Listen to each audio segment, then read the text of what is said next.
बाबा, माझी तब्येत ठीक नसताना आईसोबत तू सुद्धा रात्रभर केलेली जागरणं आणि तरीसुद्धा सकाळी लवकर उठून ऑफिसला जाऊन दिवसभर काम करून थकून येऊन सुद्धा माझ्यासोबत खेळणं, मला बाहेर फिरायला घेऊन जाणं, अशा अनेक साऱ्या सॅक्रिफायसेससाठी तुला खूप खूप थँक्यू.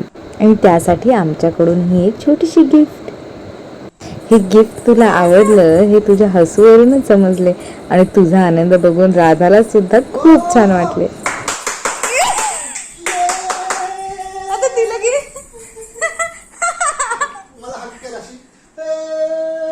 दाखवा दाखवा दोघ जण. कोण कोण आहे राधा टी शर्ट वरती? नेहमीच कठोर वाटणाऱ्या पण लेकीच्या एका हसूमुळे वितळून जाणाऱ्या बाबा तुला